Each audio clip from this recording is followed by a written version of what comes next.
তৃণমূল কংগ্রেসের এই জেলার বড় মাঝারি ছোট একটা নেতাকে দেখতে গেলাম না, তিনি বলছেন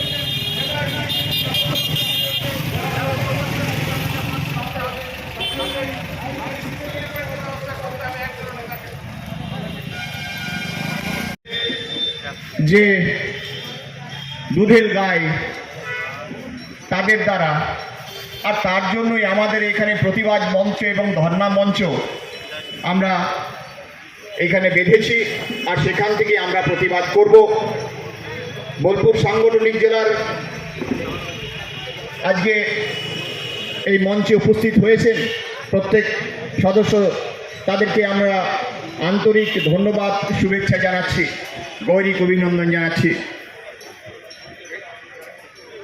আজ এই যে নারী ধর্ষণ কাণ্ডে পশ্চিমবঙ্গ 1 নম্বর স্থান অধিকার করেছে, কি সুন্দর একটি কথা। আপনারা এই পশ্চিমবঙ্গের থেকে কতটা গর্ববোধ করছেন? এই 15 বছর ধরে একটি দুর্বৃত্ত সরকার, সেই সরকারের অধীনে থেকে কতটা সুরক্ষিত অনুভব করছেন সেটা আপনারা নিশ্চয়ই বুঝতে পারছেন। তাই প্রতিবাদ চলবে। মঞ্চের মধ্যে দিয়ে আমরা এক এক করে যারা বক্তব্য রাখবেন তাদের নাম আমি ঘোষণা করছি।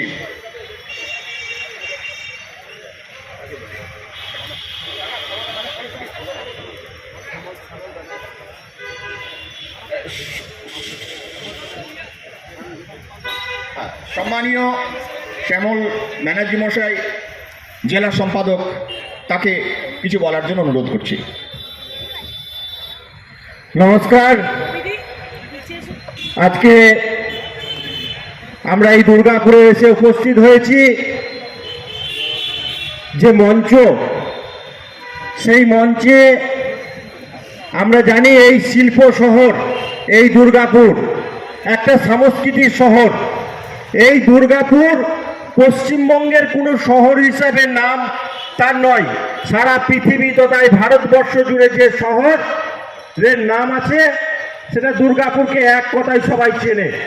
আর সব থেকে বলতে লজ্জা লাগছে, সেই দুর্গাপুরে আপনাদেরকে আসতে হচ্ছে একটা ধর্ণা মঞ্চে, ভারতীয় জনতা পার্টির সেই ধর্ণা মঞ্চ। কেন?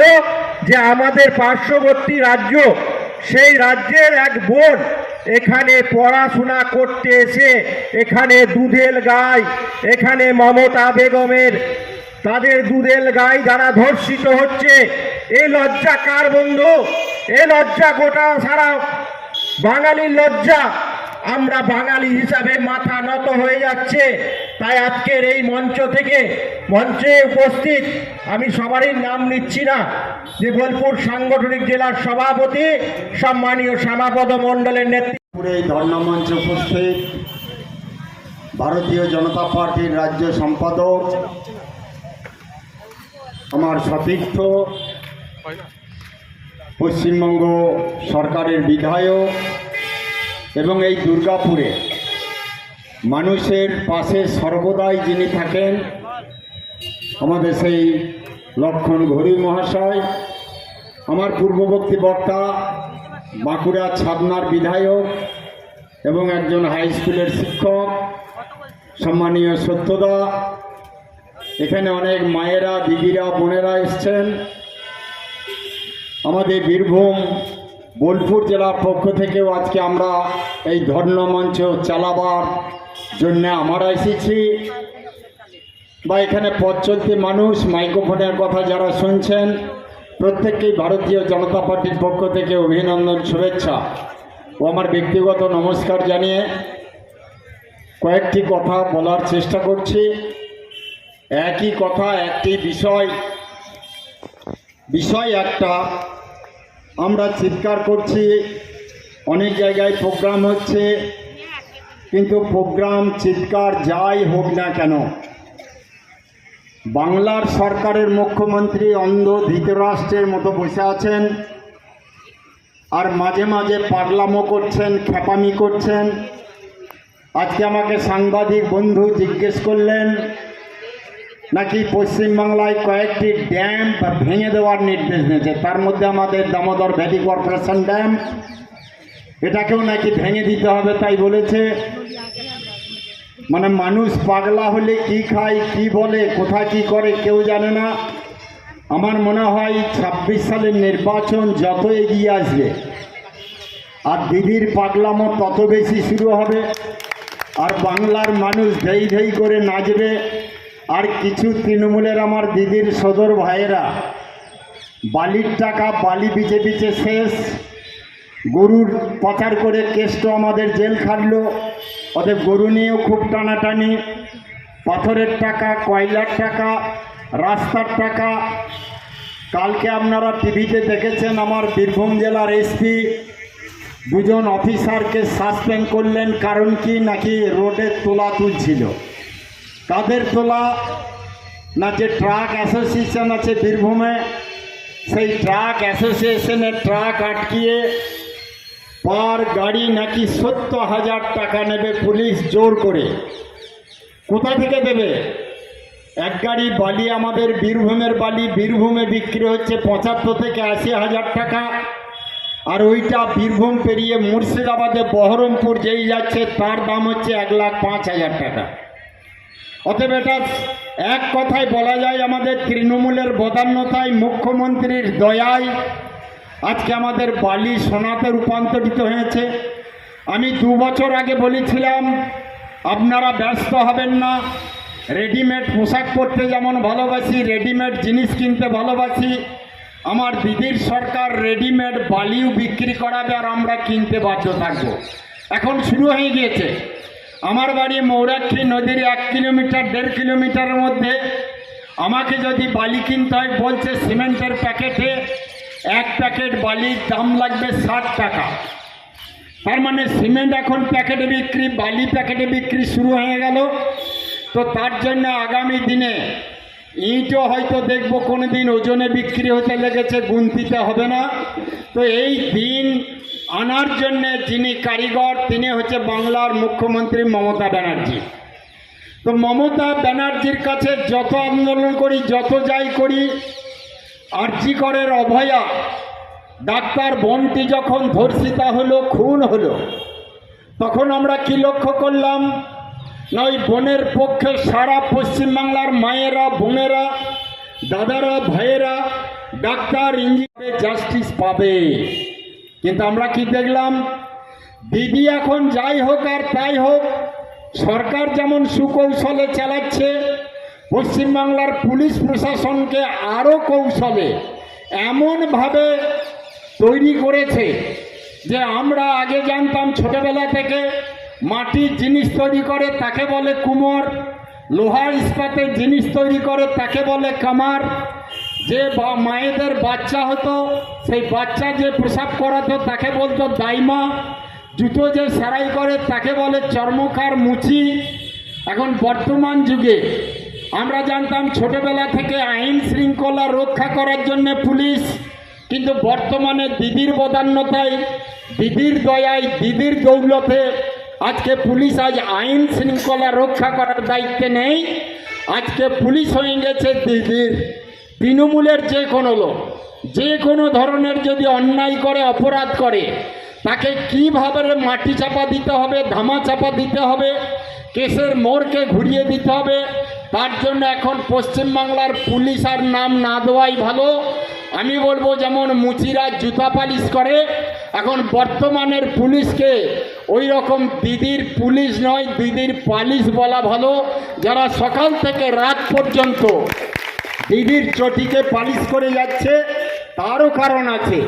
পুলিশ বন্ধুরা যারা চাকরি করে, সেই চাকরি করে যা বেতন পায়, আর এখানে যে দুর্গাপুরে তো ইন্ডাস্ট্রিয়াল বেল্ট, শিল্প তালুক, অতএব এই শিল্প তালুক ওসি আইসি হওয়ার জন্য যে কত লাখ টাকা, কত কোটি টাকা দিয়ে আসতে হয় আমার জানা নেই, কিন্তু এখানে ওই ওসি আইসি হওয়ার জন্যে তারা টাকা দিয়ে এখানে আসে।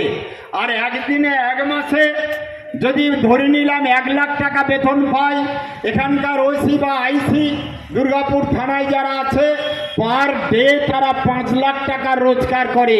অতএব দিদির কথা শুনবে না দেখি দাদার কথা না ভাইয়ের কথা শুনবে। অতএব পুলিশ এখন টাকায় বিক্রি হয়ে গেছে, দিদি যা বলবে তাই করবে। আমাদের ভাবতে অবাক লাগে, আরজি করের বোনটির যখন নানা রকম কথা উঠছে সমাজে, বলছে নাকি ওই একটি সঞ্জয় না কি নাম ছিল তাকে বলির পাঁঠা করা হলো। কেন পাঁঠা করা হলো? না একজন বোনকে কয়েকজন মেনে ধর্ষণ করার পর হত্যা, খুন, আর যেখানে খুন করা হলো সেই রাতের মধ্যে আমরা দেখলাম সেই বাথরুম ভেঙে ইট বালি পাথর সরিয়ে পরিষ্কার করে দেওয়া হলো।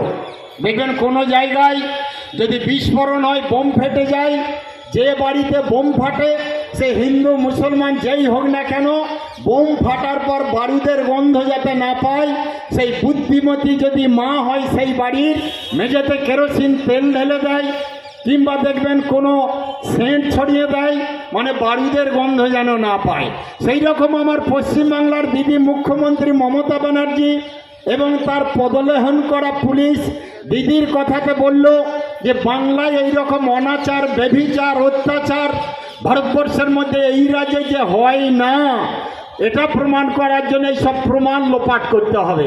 কি দেখা গেল না সেই বাথরুম ঘরটাকেই ভেঙে মুছে পরিষ্কার করে দেওয়া হলো, মানে ওই মায়ের কেরোসিন তেল ঢেলে বারুদের গন্ধ বন্ধ করার মতো। আমরা কি দেখলাম না সেখানে দেখলাম যে ওই বোনের জাস্টিস চাইছে মানুষ, বিচার হবে, বিচারও করার জায়গা আছে। আমরা জানি একটা মানুষকে খুন করা একটা মানুষের পক্ষে সম্ভব নয়। একটা বোনকে ধর্ষণ করে একা খুন করে দিলে এটা নয়, তাহলে সেই ধর্ষণ কাণ্ডে, খুনের কাণ্ডে অনেকে জড়িত। অতএব অনেকে জড়িত যাতে না হয় তার জন্য কি সুন্দরভাবে পুলিশ বন্ধুরা ব্যবস্থা করলেন না, যত পেপার ছিল, যত কাগজপত্র, কেস কাবারি সব লোপাট করে দেওয়া হলো, কোনো প্রমাণ নেই। 4 দিন পরে সিবিআই এলো, সিবিআই তো প্রমাণ লোপাট, কাগজ নেই, পেপার নেই।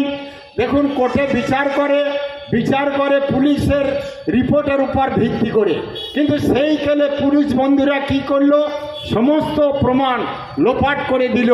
একটাই কারণ যে দিদির রাজ্যে কোনো অন্যায় হয় না, দিদির রাজ্যে কোনো অশান্তি হয় না, এটা প্রমাণ করার জন্য তারা এই করলো। আমরা কি দেখলাম বন্ধু, আমার বাড়ি বীরভূম জেলা, আমি যদিও বোলপুর সাংগঠনিক জেলার বর্তমানে সভাপতি। বীরভূমের অনেক ঘটনা ঘটেছে। আপনাদের দুর্গাপুরে এই বোনটিকে যেদিন ধর্ষণ করে অত্যাচার করা হলো, পরের দিন আমরা বোলপুর জেলায় আমার 12টি থানা আছে, 12টি থানাতেই আমরা কিন্তু এই প্রোগ্রাম করেছি যাতে দুর্গাপুরের অপমান, দুর্গাপুরের মাটিকে যেভাবে কলুষিত করেছে, আমরা পাশের বীরভূম বোলপুর জেলা আমরাতেও থানাতে পুলিশকে ডেপুটেশন দিয়ে আমরাও চাপ সৃষ্টি করেছি, এই ধরনের কাজ মানব না, আর যে কাজ এই ধরনের করেছে তাকে ছেড়েও দেবো না। অতএব পুলিশকে উপযুক্ত ব্যবস্থা নিতে হবে। কিন্তু দেখুন এখনো পর্যন্ত কোনো ব্যবস্থা নাই। আমরা টিভিতে, সোশ্যাল মিডিয়ায়, ফেসবুকে দেখতে পাচ্ছি ঘুরিয়ে ফিরিয়ে সেই একই কাণ্ড আরজি করার মতো, নাকি বান্ধবীর ওই গার্লফ্রেন্ড না বয়ফ্রেন্ড তাকেই দায়ী করছে, একজন নাকি সে দোষী, বাকি সব মুক্ত। যদি দোষী নয় তাহলে গ্রেপ্তার করা হলো কেন 3 জনকে প্রথম দিনে, পরের দিন আরো 2 জনকে? কোন ভিত্তিতে, কার ভিত্তিতে, কিসের কারণে গ্রেপ্তার করা হলো? গ্রেপ্তার করা হয়েছে সঠিক কারণে, কিন্তু দিদির চাপ, দিদির ভাইদের চাপ। অতএব একজনকে বলির পাঁঠা করো, বাকিদের ছেড়ে দাও। আমরা ভারতীয় জনতা পার্টির কর্মী কার্যকর্তারা পরিষ্কার ভাষায় বলে গেলাম, এই রকম ঘটনা বারবার ঘটানো যাবে না। ভারতীয় জনতা পার্টি আজ দুর্গমে ধর্ণা চলছে, আজকে দুর্গাপুরে আরেকটি জায়গায় মিছিল আছে, আজকে বর্ধমান ডিএমকে ডেপুটেশন আছে, প্রত্যেক জায়গায় সারা বাংলায় কোথায় না কোথাও কোনো প্রোগ্রাম চলছে। তাই আজকে যারা আমাদের মাইক্রোফোনের কথা শুনছেন, যখন বক্তব্য শুনছেন, যখন টিভির পর্দায় দেখছেন, তখন হাই হাই করছেন, ছি ছি করছেন যে অতি দুর্বল মানুষ, সে চোখের জলও ফেলাচ্ছেন। কিন্তু আমি বলবো হাই হাই ছি করে এই সরকারকে নড়ানো যাবে না। আর এই মুখ্যমন্ত্রী স্বভাবেরও পরিবর্তন একটুকু করা যাবে না। তাই যদি স্বভাবের পরিবর্তন করতে হয়, আমি বলে গেলাম এখানে ধর্ণা চালাতে হয় রাজনৈতিক গণতান্ত্রিক পদ্ধতিতে। আমরা সেই পদ্ধতি নিয়ম অনুযায়ী আমরা আন্দোলনে কর্মসূচি করছি, কিন্তু এখানে দিদির ঘুম ভাঙানো যাবে না।